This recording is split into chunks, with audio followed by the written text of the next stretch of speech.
USA, USA, USA.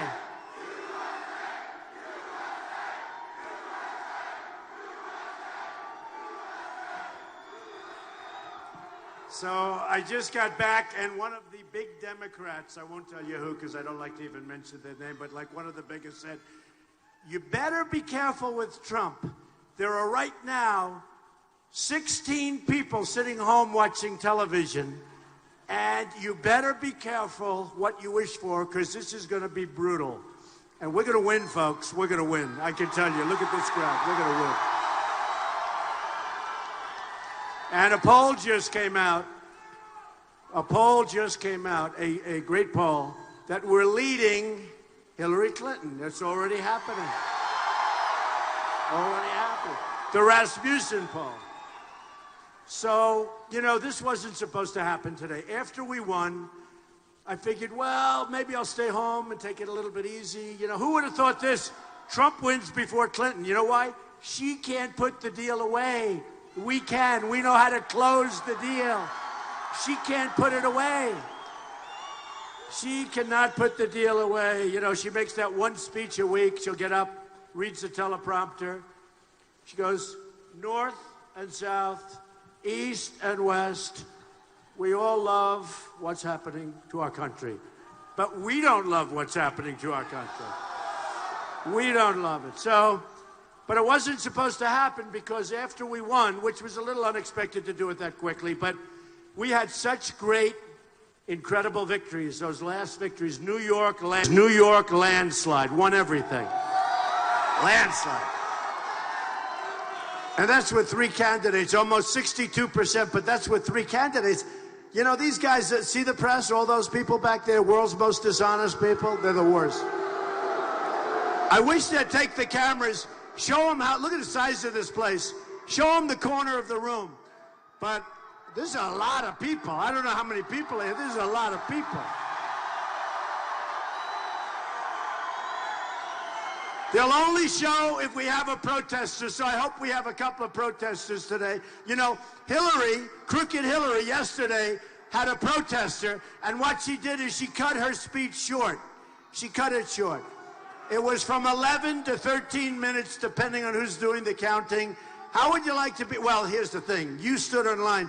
We had people standing in line today for 8 hours, always. Always.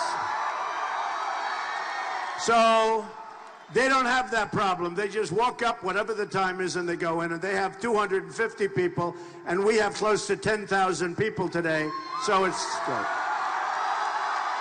So what I was going to do, and I have to thank, I'll tell you what, Senator Brian Denzel is great.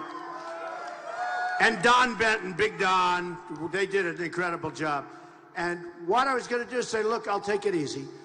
But I asked one question. I said, so in West Virginia, where I was going to go first, that was the first stop, we would have had, I think we would have gotten 95% of the vote. In fact, the miners endorsed Donald Trump. The miners endorsed him. And gave me an award. You know, as opposed to Hillary, that she wants to have all miners essentially fired. I don't think she's going to do well in West Virginia in November. And then she went to apologize. You know, those apologies don't work because they know how you really feel, right? So I said, so let me ask you, so West Virginia, should I go there? They said, well, it has been set up, Mr. Trump. You mean people are getting ready? Yes, I'll go. They said, but you don't have to, we can cancel it. I said, no, you don't understand, I'll go. Then I said, what about Oregon? We had an unbelievable thing. And I said, they said, Oregon's been set up. I said, really, it's been set up, done. People, I said, I'll go. I said, what about Nebraska, where you have a great governor, Pete Ricketts, a great guy. I really like him. His family, I don't know about, but we'll find out. I think I might like the family, too. I'll probably like the family, too. But Governor Ricketts, a great governor, great guy. He introduced me. I said, what about Nebraska? Well, that one's been set up also. Have to go. They said, but you don't have to go. And then we got out here, the state of Washington. The state of Washington. And I said, what about Washington? And they said, well, over there you have two. I said, oh, don't tell me that. I said, have they been set up? Yeah, they've been set up. So I said, I'm going to Washington, folks. I'm going to Washington. But you have to promise me something. On May 24th, you got to go out and vote. And you got to sign the back of those envelopes. You got to put the little thing. If you don't sign, your vote's not going to count. Because right now, we just about surpassed every presidential nominee, every presidential candidate in the history of the Republican primaries. We have more votes. Millions and millions of votes. And, you know, they went through the whole nation. We still have quite a few left, all right? So we won it a little bit early.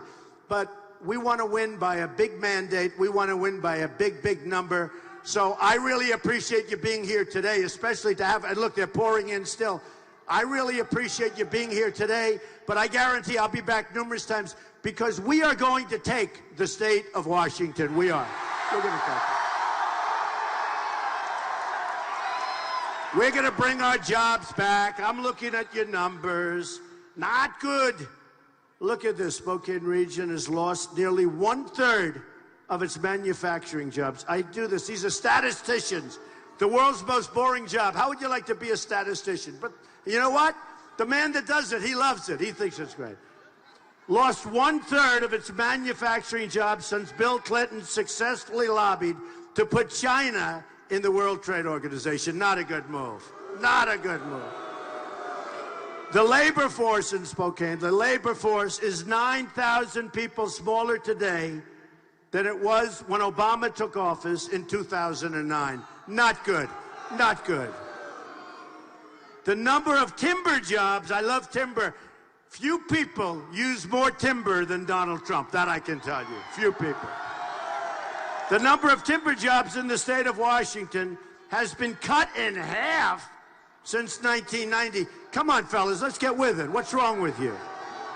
No, I know what's wrong. I mean, look, everyone's taking it away from us, but we're bringing it back. You know, I always say it's amazing the crowds I get, because we always have crowds like this. We have 35,000. We had 45,000. We have a very great musician.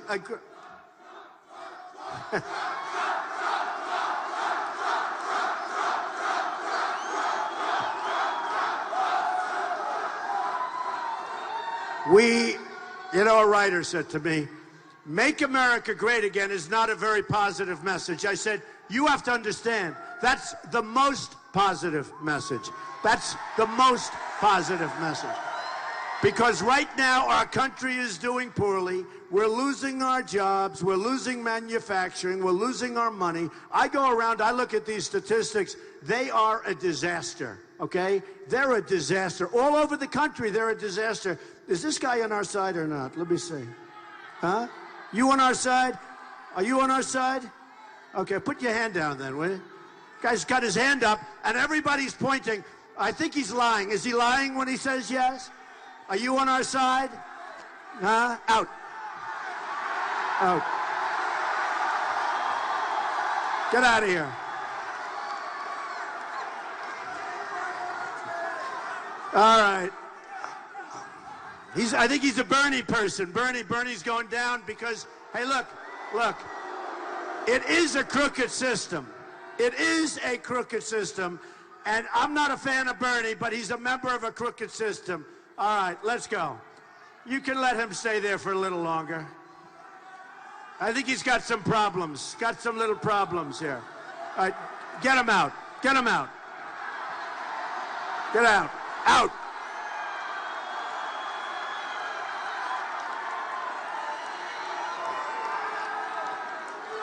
Oh, you know the good news? The cameras have now pointed. They can see the crowd. We love it. I love protesters. Don't we have a protester someplace like in the back? Those cameras, they twist like pretzels. Otherwise, they just stay in my face. My wife said, was the crowd large today? I said, you didn't see it? No, they never take it off your face. Oh, boy. Okay. Illegal immigration costs Washington State $2.7 billion a year. Illegal. We will build a wall, folks. We are going to do it right. We are going to do it right. We're going to build a wall. Wow. You've received a large influx of refugees and Syrian refugees. You have no idea where they come from, folks. Lots of luck. Hey, folks, lots of luck. Lots of luck. Good luck. Who the hell knows? They have no paperwork. They have no documentation. They have no anything. And you know what? We should take care of them. I'll get the Gulf states that have so much money, you wouldn't believe it. I'm good at getting people to put up money. Believe me, they'll put up money. And we build safe zones in Syria. We don't want them here. We don't know who they are. We don't know who they are. And take a look at what's happening in Europe. It's a mess. Look at what's happening in Germany. Look at what's happening all over Europe. It's a mess. And we don't need it. Our country has enough problems right now, okay? Hate to say it. And we want to help, and we want to do something. Although I will say, when you look at that migration, you see so many young, strong men. Does anyone notice that? Am I the only one? Young, strong men. And you almost say, like, why aren't they back fighting? But you don't see that many women and children, right? So you're saying, what are we doing? Who are the people coming over, and why don't they have documentation? We can't be the stupid country anymore, folks. We can't be the stupid country anymore. All right. The Clintons gave us NAFTA, right? They gave us NAFTA. Probably the worst piece of legislation having to do with business and economic development ever signed in the history of our country. It has wiped out New England. It's wiped out New York State. It's wiped out Pennsylvania. And I've got to know these places so well because we've had these massive victories. And I go up to Pennsylvania, Maryland, Connecticut, New York. I go all over. And I see empty factory after empty factory. You could buy them for $2. And how sad is it? And they move to Mexico. And China takes our jobs. And believe me, folks, it's going to change so fast. It's going to be like, it's going to change so fast. It's so easy. We're not going to let it happen. And I'll tell you how it's going to change. I'll tell you how it's going to change, but I have to do a couple of things because I happen to love a certain guy in the room. I love certain people, even guys. This is a guy who's been great. I have to do it. But before May 24th, you got to do it because we're sending a signal, okay? This is a movement. This isn't like normal. Bill O'Reilly said on his show, it's the single greatest political event that he's seen in his lifetime. What's happened with Trump, and he doesn't want to say that. And other people have said the same thing, many people, and it's a movement. So you have to vote. And the nice part, all you have to do, you don't even have to vote. You just have to send back the envelope, right? So they're going to be arriving in your beautiful homes today. And if you will, do the check, do the signature, do whatever you have to do, send them back. Let's have a really big victory here to keep it going, okay? May 24th. So I want to thank Steve Ettman. That was a good athlete. Where's Steve? Where the hell is Steve? Steve, man, were you good. You used to kill our team, Steve. That's no good. Look at the size of this guy. Thank you, Steve, very much. I appreciate it. Great, great guy. Great reputation, too. I have to talk about Coach Leach, right? Should I talk about him? Do we like Coach Leach? So I watched 60 Minutes. This is quite a while ago. And he was at Texas Tech. And he was beating everybody, right? He was beating everybody. What do I know? I don't have enough time to watch this stuff closely, but I like champions. Hey, Bobby Knight in Indiana endorsed me. I don't know how many points it meant, but I won Indiana in a big, fat landslide. And I love Bobby Knight. So I read the New York Times, a cover story on the New York Times Magazine. I don't think they've ever had a football coach ever in the history of the magazine on the cover of this elite New York Times Magazine. And I see this guy, and it's Mike Leach. I didn't know him. I just was amazed that they put a football coach. But he was having this incredible season, beating everybody, and he's on the cover of the magazine. And I look inside, there's a big statement. Who do you most like? Who do you most admire?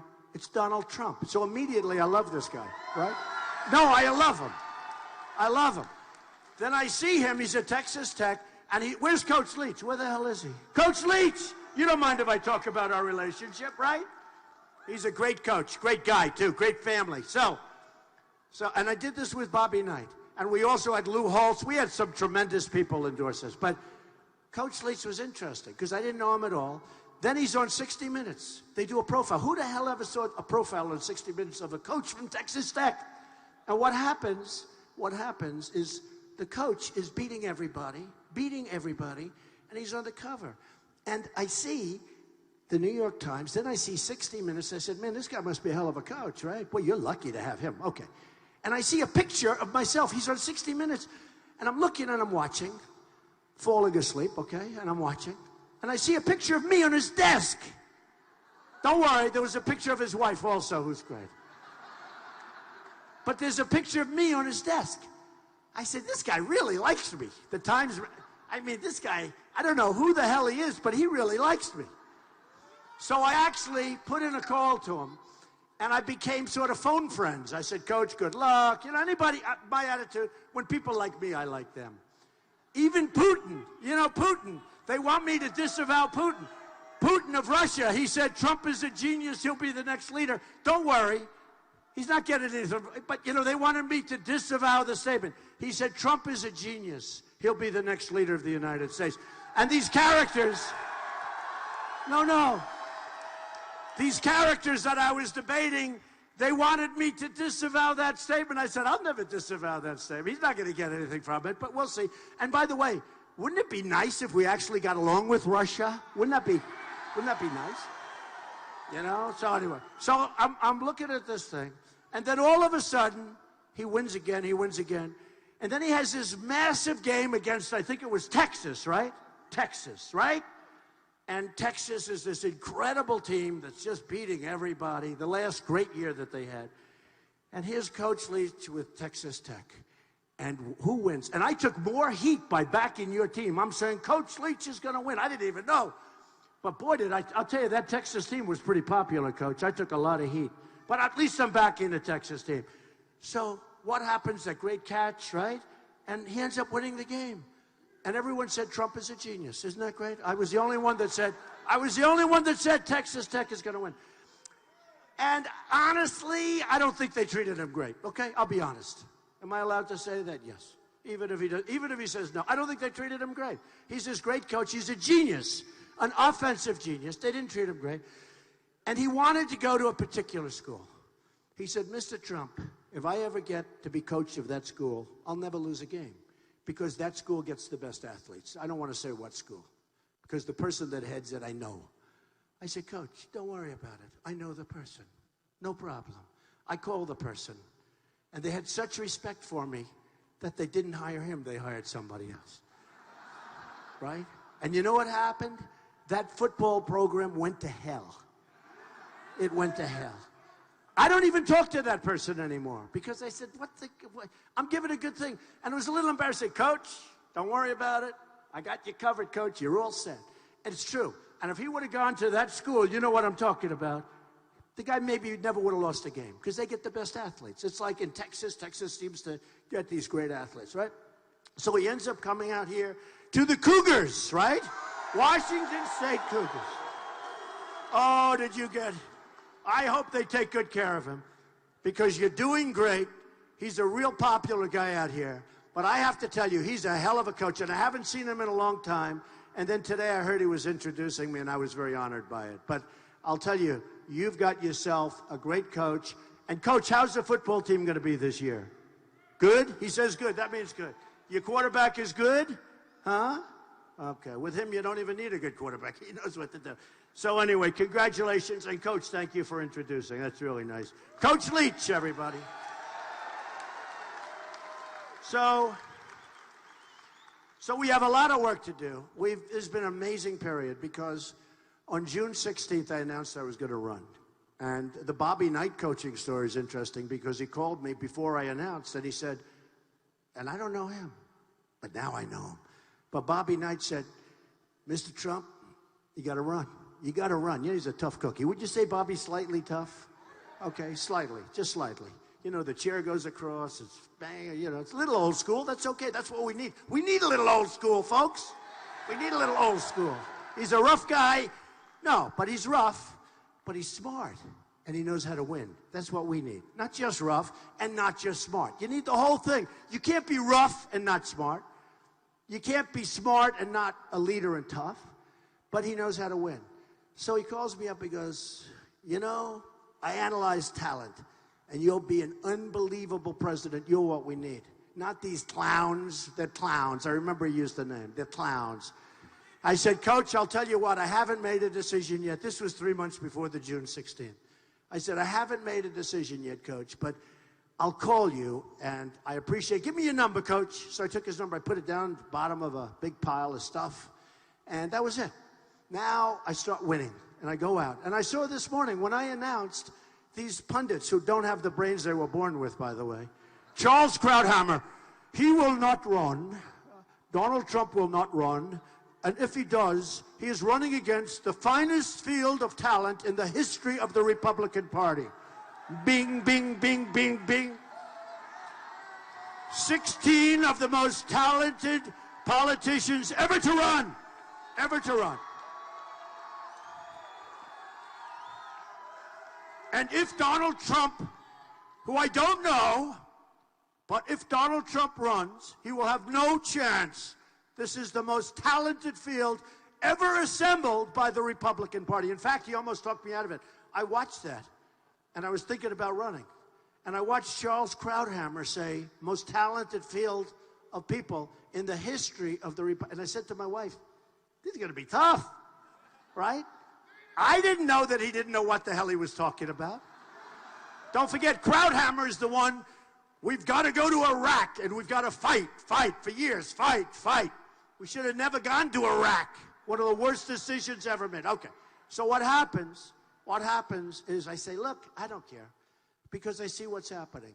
You have this guy, Secretary Kerry, doesn't know what he's doing, makes the worst deal in history for this country, makes one of the worst deals. We had a couple. One of the worst things ever to happen to our country going to Iraq, and one of the worst deals we ever made was the Iran deal. Give them $150 billion. We get nothing. We don't even get our prisoners back until we give them the money. I mean, think of it. It's like a ransom for $150 billion. Those deals aren't going to happen with me, folks, okay? Believe me. Believe me. So I listened to these guys talking about how strong the field of Republicans is. Jeb Bush had raised $168 million in a super PAC, right? Other guys had raised, and I'm self-funding. I self-fund, so I'm self-funding. So what happens is I decide, you know what? I can't take it. I'm going to go out, and we're going to run, and we're going to make this country so great again. It's got such unbelievable potential. So I go out and I announce, right? And now I get to know the people. And by the way, some of them are very talented. Do you notice the way how much nicer I am right now? When you win, everybody's talented, right? Except Jeb Bush, frankly. He's got no talent because he says bad things about me. You know, he signed a pledge. They all wanted me to sign. They thought I'd run independent. They all wanted me to sign a pledge. I said, I'll sign a pledge. A pledge means something. Jeb Bush, very low-energy individual, signed a pledge. While he was signing it, he fell asleep, so maybe that's his excuse. No. The only reason I speak badly about him is he speaks badly about me. Like, I'll give you an example. Rick Perry has said great things about me. He said, he endorsed me. Most of them have endorsed me. But Jeb Bush, no. And Lindsey Graham, this is a lightweight like I have never seen, this guy. He runs. He was at 6, right? He was at 6. He runs every week. He's down 5, 4, 3%, right? And ultimately, because of me, he was forced out. And when we went to South Carolina, he thought he'd have power in South Carolina. My son Barron, who's 10 years old, had far more power than he did. So he was like at 1%. I was at, I think, 48%. And I said, this guy's this. Okay, it doesn't matter. Here's what happened. He got wiped out. Now he goes and endorses another guy. He's out. He makes a fool out of himself. Poorly represents the people of South Carolina. But here's the problem in politics. The people have a short memory. Most people forget that he was even in the race. So we knocked him out, you remember. So now he goes on television. Donald Trump doesn't have the temperament. I have the best temperament of all. I'm the one that didn't want to go into the Iraq war, okay? And by the way, somebody said Donald Trump, his tone is tough. Tone, my tone. Crooked Hillary said, his tone. They're chopping off heads in the Middle East. They're drowning people in steel cages in the Middle East. And they're worried about my tone. We need a tough tone, folks. We need a tough tone. Believe me, we need a tough tone. We better have a tough tone. And we better get tough fast. Vigilant, tough, smart, build up our military. We better do it fast. So anyway, this total lightweight, I've never seen a guy do more television. He's constantly on television. Lindsey Graham, a total dope. And he's constantly on television. No, knocking me. Always not. I said, wait a minute. Now, he signed a pledge. And the pledge says, we will guarantee you're going to endorse everything else. I signed it. So Jeb Bush is not an honorable person. Lindsey Graham is not an honorable person. Because when you sign a pledge, that's supposed to mean something, right?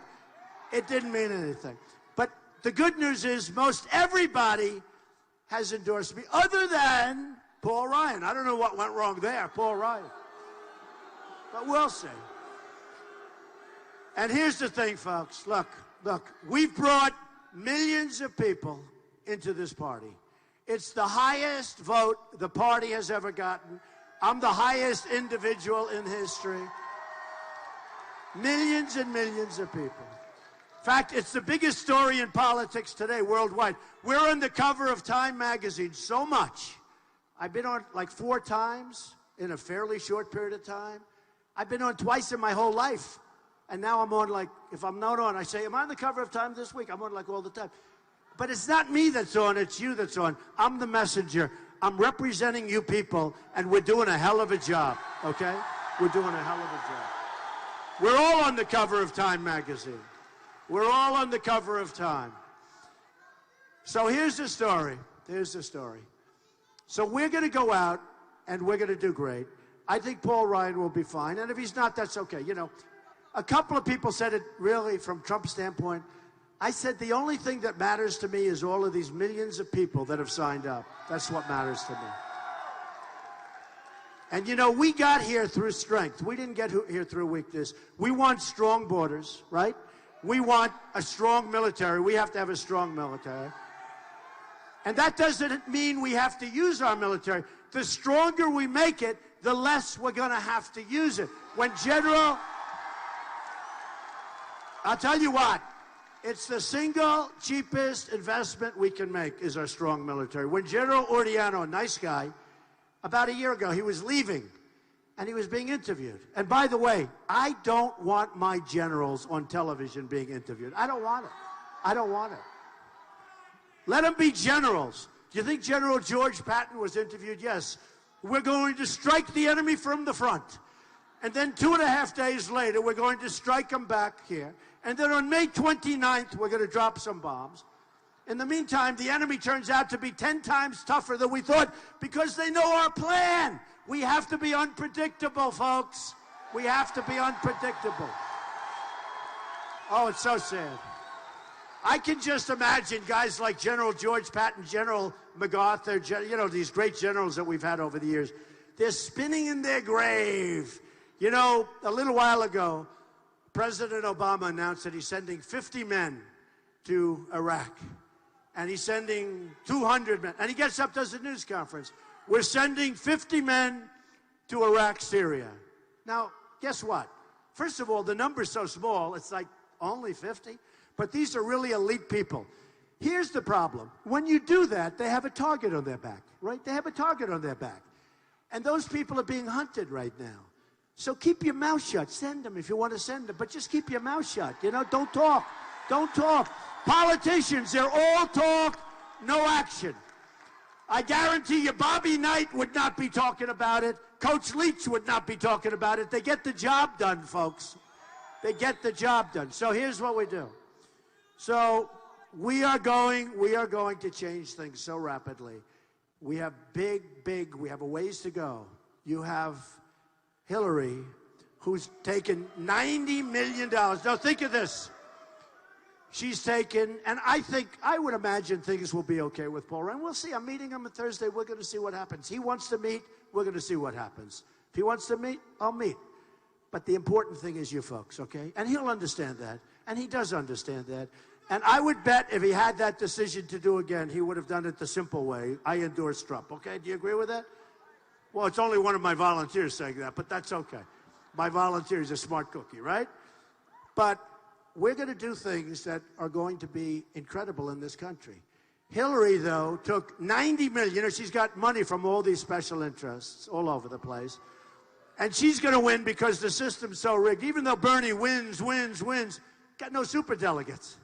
You know, the Republican system is rigged, but I did it by overwhelming odds. Like, you know, I won by so much. You know, it's like the prize fighters when they knock somebody out. I won by so much that there was nothing they could do. The bosses couldn't do anything. So we won big league, big league. I mean, those last 8 states have been incredible. Indiana, why? I mean, that was going to be the firewall, Indiana. They were going to beat me and turn me back, coach, in Indiana. But it didn't quite work out that way. We won Indiana in a landslide. We won with women. We won with women. We won with men. The men I don't care about, but we won with women in a landslide. But we won with evangelicals. We won with young. We won with old. We won with highly educated. We won with the military. We won with the vets. We won with everybody. This was going to be the firewall. So that's the story. So what happened is the nice part is now we're focusing on crooked Hillary Clinton.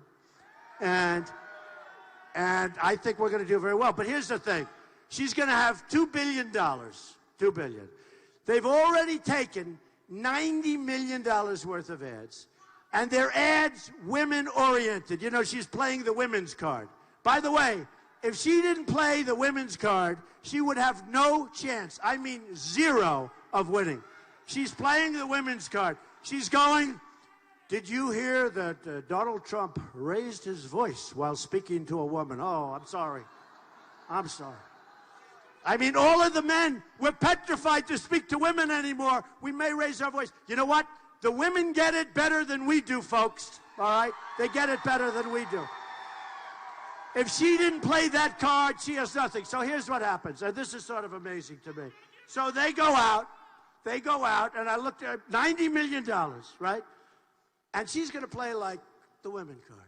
And Megyn Kelly, nice woman, she came up to my office. She came to me. She called me, and I respect her for doing it. I'm not saying this in any way. I respect her for doing it. I said nothing wrong to her. They would say, what he said to Megyn, I didn't say anything. Remember what I said, the statement? Blood coming out of her eyes. And blood coming out of, oh, whatever. And I wasn't referring, only these dirty-minded people back here. I was talking about ears, nose, but you know what? I wanted to get on with the conversation because I think I was talking economic development. I didn't want to waste any more time. Someone said, they said, did you hear what Donald Trump said? I didn't say anything. These are bad people. They make a big deal out of it, just so you understand. So here's the story. So they're taking, and then they're critical because I speak about Rosie O'Donnell. Who the hell wouldn't speak badly about Rosie O'Donnell? She's terrible. She's terrible. And then if I did like a Howard Stern show from 10 years ago, you have to understand, folks, until a year ago, I was never going to be a politician. The last thing in the world I wanted to be doing is this. So if I go on Howard Stern show, we have fun. And I've been with politicians, and I've seen politicians on the air saying, not about me, about other people, that was horrible what that man said about women. Or that was horrible what that man said about Hispanics or African Americans. And I see these people. But I see one guy the other day saying how bad somebody said, it's like nothing, how bad it was about women, right? He said, that was a horrible thing. I've been with this guy. The way he talks about women is so bad. It's so, in fact, I think, should I report him, women? Should I report him? I should report him. But anyway, so they act like, oh, look, folks, here's the story. There is nobody that was worse, nobody, than Bill Clinton with women, okay? Nobody. Now, in the history of politics, Hillary Clinton's husband abused women more than any man that we know of in the history of politics, right? Now, she's going to buy $90 million worth of ads about Donald Trump, right? $90 million. And that's only the first go. They've got $2 billion. They're going to have $2 billion to spend. They're going to spend $90 million on bad ads about me having to do with women. There is nobody that respects women more than I do. I will tell you right now. And every one of these last contests, I'm winning with women in landslides. My daughter, Ivanka, has anyone ever heard of Ivanka? Says, I don't get it, Dad. You respect and treat women better than any man I know. My daughter, she doesn't even understand it. But it's politics, folks. But here's the thing. Two can play that game. So they're taking $90 million worth of phony ads, and some of this was said for entertainment you know, one of them was said like on The Apprentice, right? Brandy. And they called Brandy. What do you think? Oh, I don't even remember it. That's what Brandy. You remember Brandy from they called Brandy, who's a terrific person. What do you think? I don't even remember that. No, I think it's fine. It's great. What's the big deal? They make it sound, look, folks, we're living in the real world. This political correctness is killing our country, okay? It's killing our country. But here's the thing. Now, when Rosie, you played guilt, who the hell would not, how can you say good about Rosie O'Donnell? She's a disaster, okay? So here's the story. Just remember, she's going to do it, I'm going to play the same game, but I don't have to spend $90 million on ads. She's married to a man who was the worst abuser of women in the history of politics. She's married to a man who hurt many women, and Hillary, if you look and you study, Hillary hurt many women, the women that he abused. She's married to a man who got impeached for lying.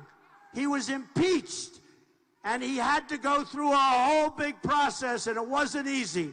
He was impeached for lying about what happened with a woman. And she's going to take ads about little Donald Trump? I don't know. I don't think so. Okay? I don't think so. And Hillary was an enabler, and she treated these women horribly. Just remember this. And some of those women were destroyed not by him, but by the way that Hillary Clinton treated them after everything went down. So just remember that, folks. So just remember that when you're watching these phony ads put out by Hillary Clinton. Just remember, when you're watching these phony, paid for by Wall Street ads put out by Hillary Clinton about Donald Trump, and just remember I said it, there is nobody that has more respect for women than me. There is nobody, or certainly very few, that have promoted women within my big company than I have, okay? I have women, frankly, I shouldn't say this because the men are going to get angry, but I have women that make more money than men doing a comparable job. Men, am I okay saying that? And they're fantastic. And you know what I find with women? They want to see strength. They want strength on the borders. They want a strong military. They don't want people walking all over our country. They want to see Common Core ended, and they want education to be brought locally. And she doesn't want to do that. She wants to get rid of all the miners. She wants to fire the miners. She wants to keep wages low. We're going to have wages that are going to be great. We're going to have wages that are going to go up because we're going to have so many businesses coming back into this country. We're going to bring our businesses back. If you look at Carrier Air Conditioner, one of the reasons I won Indiana in a landslide, aside from Bobby Knight with that great endorsement, that was a great endorsement, is because I talked about Carrier. But I wasn't talking about Carrier for 2 days. I've been talking about it for 4 months, ever since I saw it. And it didn't matter that it was Indiana. It just happened to be that it was an important... They left Indianapolis. They're going to Mexico.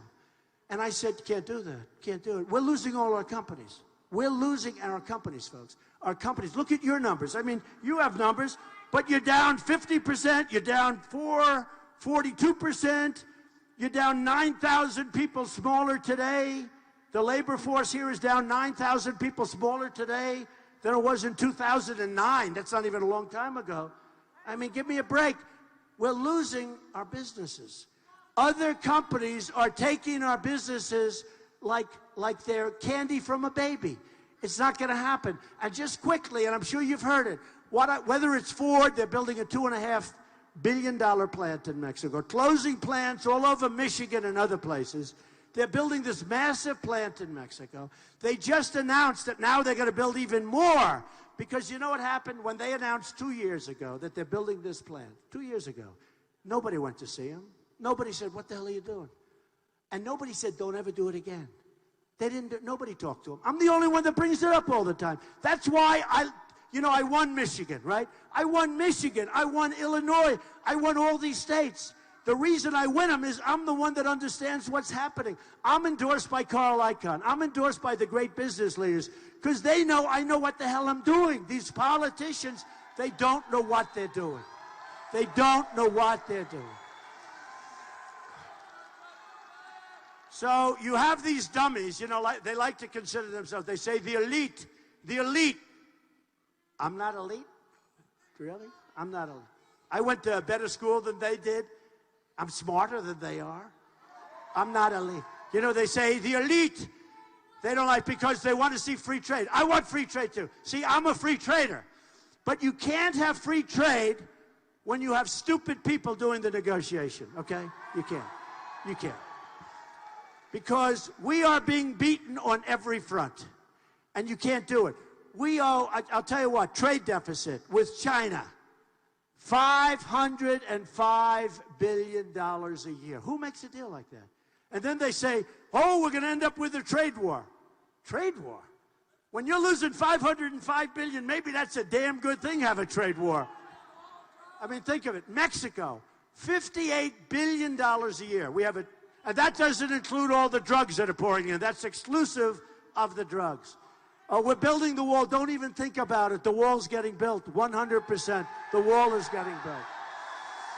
The wall is getting built, and it's going to be very high and very beautiful. It's going to be a high wall and a beautiful wall. All right, are you ready? Who's going to pay for the wall?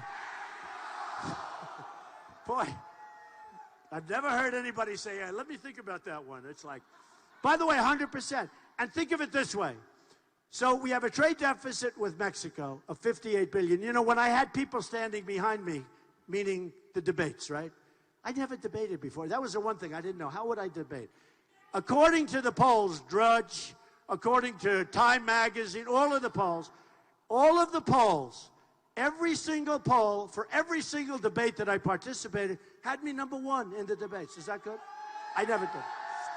I look so forward to debating this crooked politician. I look so forward. Whose husband signed NAFTA, which was the worst trade bill ever, okay? Ever. And by the way, now they want another one. Trans-Pacific Partnership. You better be against it, folks, because I understand it. It's 6,000 pages. I guarantee you that nobody from our side has read it, and everybody over there, they know every single comma, every single sentence and paragraph. And just like Obamacare, this bill was so massive, it turned out that it was a fraud. Remember the guy that did the bill? And he said how he buffaloed everybody? Well, Obamacare is crashing. You know, in 17, isn't it just my luck? I become president, and before I practically take office, Obamacare, look, he's not as stupid as you think, folks. Remember this. He didn't put it, no. He could have had it earlier. He could have had it crash during his term. All of the costs come, and all of the big numbers come in 17. And it's going to be a disaster for our country, a disaster. But here's the problem, and here's the good news. We're going to repeal it and replace it before that ever happens, all right? It's a disaster. Your rates are going up 25, 35, 45%. So we're going to get rid of TPP, Trans-Pacific Partnership. And you know, they don't cover the most important element, monetary manipulation. They devalue their currency, and they're killing our companies because our companies can't compete when they devalue. That's how China beats us. We have unbelievable manufacturers. Mostly, I mean, half of them are gone now. They're gone. But we don't even discuss the valuation and devaluation of their currencies in the bill. Nobody wants to put it in because they're all controlled by their super PACs, by their donors. They're all controlled by these companies, and nobody wants to put the single biggest threat that they have is the devaluation threat of their money, of their financing. Nobody wants to discuss it, and it's the single biggest threat, monetary devaluation. That's how they kill us, and it's not even in the document. We've got to stop it, because NAFTA was a disaster. Remember this, NAFTA was a disaster. This is going to be worse. This is going to be worse, especially for a place like this. This is going to be worse. So we will stop it. We will stop it. Let me just finish off. So carrier, what I do, and I want to do it myself. I'll have a lot of smart people because everybody smart wants to work. We're not going to have political hacks negotiating with China anymore. We're going to have our smartest people and our best business people, and we have the best in the world, all right? We have the best in the world. So here's what we're going to do. So I insist. You know, my wife always says, you shouldn't be calling carrier. You should be presidential. You know what? Don't let me be, I love Melania too. Don't let me be too presidential, folks. Because you look at what our presidents do. They take it nice and easy. They fly to Hawaii to play golf for a few weeks in a big jet. They then come back in an old 747 spewing. And then they talk about the carbon footprint as being very badly hurt. He just left. He just flew to Hawaii to play golf. He's talking about the carbon footprint. Phony politicians, folks. Phony politicians. So, here's what's going to happen. Here's what's going to happen. Here's what's going to happen. Don't worry. He's a nice guy. That guy's on our side. I always say, enemy or foe? Foe or friend? Is he a friend? He's a friend. He's a loud friend, but that's okay. He's a loud friend, but we love our loud friends. Folks, we are going to start winning again. We lose in every way. We lose in every way. With carrier, as an example, I'm going to say, here's a story. You leave Indiana, and I'm going to charge you 35% tax for every single air conditioning unit that you make and sell across a now very strong border. 100%. And here's what's going to happen. They're going to call the lobbyists. They're going to call their friends and the donors and the owners of the company, public company. And they're going to call everybody. And they're going to call me. I won't take their calls because, you know, they didn't give me anything. Okay? And they're going to call back the following day. And they're going to say, Mr. President, we're going to stay in Indiana. And we're going to say, and that's just an example. Now, if they've already left, same thing. Sorry. And either they're moving back or we're going to make a lot of money. We're going to make a lot of money. We're going to make a lot of money. They let go 1,400 good people. So, and I don't mind if they moved. If they move to the state of Washington, I think that's great. That's competition, okay? They can move anywhere they want. But when they start leaving our country and thinking they're going to make product and they're going to send it to us and we have no tax. In Nebraska yesterday, Governor Ricketts was terrific. I said, let me ask you, how do you do with Japan? He said, well, it's tough because they charge us a tariff for meat. For beef, of big beef area. They charge us a tariff. I didn't know this. 38%. So they send the cars in by the millions, and we're the dummies. You go out to Los Angeles, you see ships, the biggest ships you've ever seen, loaded up with hundreds and hundreds, probably thousands of cars, and they're docking one after another, and cars are just pouring off these ships, right? They pay almost no tax. And yet, with Nebraska, that sends beef to Japan, I said, do you have to pay a tax? Yes, we pay a 38% tariff. 38%! I never knew that. I never knew that. Now, that's on top of the fact that in terms of balance, the cars far outweigh. You know, the cars are up to the ceiling, and what the beef is down there. In other words, the balance is so off, right? I will take care of that situation so fast. In one day, that situation will be equalized. One day. Okay? And we have many. China sends its stuff over, no tax. You want to do business with China? Number one, it's almost impossible. If you're a manufacturer, it's almost impossible to get your goods into China. If you get them, and they don't want them. They're right. They want their own people to make them. They don't want them. But if they get them in, you're going to pay a massive tax. A friend of mine did that recently. He had a deal, calls me up, wasn't even thinking about me doing this. He said, boy, do I have a problem. This China's impossible. I can't get my stuff in. Finally, I get in there charging me this massive tax. But they send their stuff in. It's like, I'm telling you, folks, we are being led by incompetent people. That's why we have a trade deficit. That's why we have a trade deficit of $505 billion a year. Okay, so here's the story. I love China. I have a lot of friends in China. The largest bank in the world is my tenant in one of my buildings in Manhattan. Their rent is good, believe me. This bank is so big. It's the largest in the world by far. I have them as a tenant. They like me. They respect me. I just renewed their lease. I said, are they going to renew? Really? You think? The way I talk about them. But they respect it. They actually respect it. China, I'm not angry at them. I sell condos to their people. I own the Bank of America building in San Francisco with a group. I own buildings in Manhattan. I got at war with China. That was war. It wasn't like we did a friendly deal. It was an unfriendly deal. I end up with a big chunk of the Bank of America building, one of the nicest buildings, one of the big buildings and nice buildings. I have nothing against China. I think they're great. I have nothing. I'm angry. I have nothing against Mexico. I love Mexico. I love the Mexican people. I have thousands of Hispanics that work for me. And I'm going to bring back thousands of jobs. And the Hispanics are smart. And they know I'm going to bring back. I love the Hispanics. I love them. But just so you understand, I have nothing against Mexican leadership. I'm angry at our leadership for not doing the same thing to these countries, okay? I don't blame China. I don't blame Japan. I don't blame Mexico. I don't blame Vietnam or India or any of these countries that do so well with us. I blame our corrupt and very stupid leadership, folks. All right? It's corrupt and it's stupid. So we're going to make the greatest trade deals that you've ever seen. We're going to get our jobs back. And you know what? Here's the funny thing. China doesn't like us. We've rebuilt China. China is the greatest theft. It's the greatest theft in the history of mankind, what they've done to this country. We have rebuilt China. They have trains that go 250 miles an hour. We have trains that go 40. Chug. The Long Island Railroad. It's the same as it was. It's the same as it was when I was growing up on Long Island a long time ago. I won't tell you how long ago. It's too long. But listen, so we're like a debtor nation, which we are. We're going to be $21 trillion very soon. We're like a debtor nation, but we're like a third world nation. You look at our airports, our roads. You look at our highways, our bridges, our tunnels, they're dangerous, our hospitals.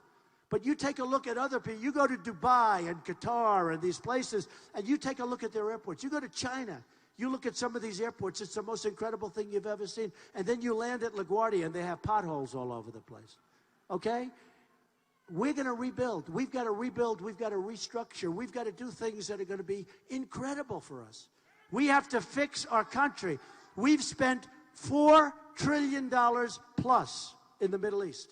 And we're right now in much worse shape than if we never did anything. If we never did anything, if our presidents went to the beach for 365 days a year, we would right now be in better shape in the Middle East. Where we've gone is we've spent $4 trillion and we've regressed. Now we have the migration, we have ISIS, we have total instability. We have Iran is becoming this power. We've made them a power. And not only did they make a good deal with this idiot that we have, John Kerry, he's an idiot to make a deal like that. He never once walked from the negotiation. When they were standing and they were saying, we're walking, he would say, please don't walk. Okay? And you know, the Persians, the Iranians are great negotiators. The Persians are great. But never once did John Kerry walk. He should have walked a lot. First of all, he should have never gone there unless we got our prisoners back first, okay? He should have said, you're not giving them back? Then you double up the sanctions, and you'll have your prisoners back in 24 hours, and that would have been years ago, not just recently, okay? So anyway, but he is grossly incompetent. He's grossly incompetent.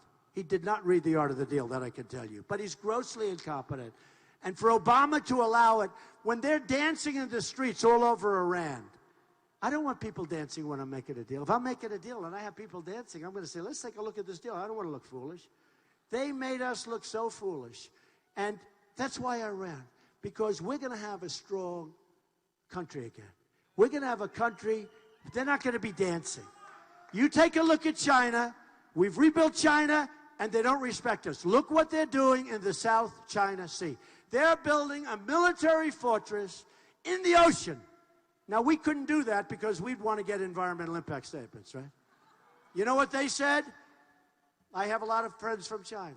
I said, how long did it take you to get your environmental impact statements approved? I said that kidding. He said, you're kidding, right? I said, I am. He said, no. They agreed to do the deal on a Friday evening. Construction started on Monday morning, okay? To be honest with you, that's the way it should be, folks, okay? With us, we would go years and years and years. We're hurting a tadpole. We're hurting a certain kind of fish. You know what they're doing now? They have the biggest excavators you've ever seen. They're ripping the hell out of the ocean, and they're dumping it. By the way, it doesn't hurt the ocean. It doesn't hurt the ocean. You know how big the ocean is?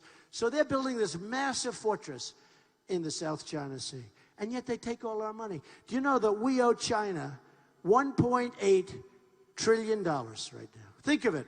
They take our jobs, they take our money, they rebuild their country with our money, and we owe them $1.8 trillion. It's like a magic act in reverse, okay? We owe Japan, they sell us all the cars. We owe Japan $1.5 trillion. So here's the story, folks. We're not going to be the stupid people, the stupid country. You're going to have the smart people now, and we're going to have a country that you're going to be proud of. Now, here's what you have to do. You have to go. Remember the date. Remember the date, May 24th, but do it immediately. Don't wait. Go home. You're going to have it, hopefully, sitting in your mailbox, okay? Because you don't have to go. Send that thing in, because we want those votes. Doesn't take, you don't even have to go out and vote in your case. Most people at least have to go out. I don't know what the hell kind of a system you have here. You don't even have to leave your house. Check the back of the envelope and sign it. Do what you have to do. Don't just send it. But here's the story, folks. You're going to consider that vote, and you're going to consider the vote you make in November to be the most important vote you've ever made. Ever made.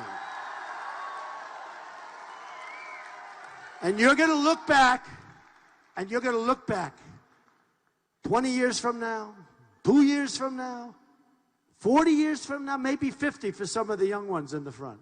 And you're going to say that was the greatest day, because that's when we made America great again. That's when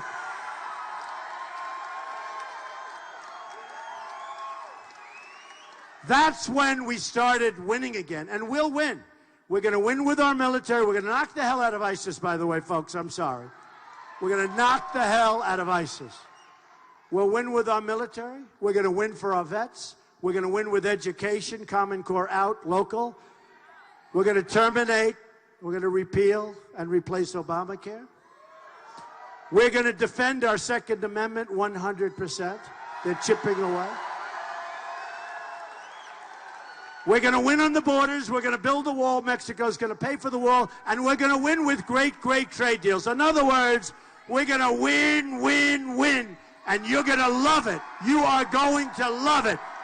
Thank you very much, Washington. We love you. Thank you. We will make America great again.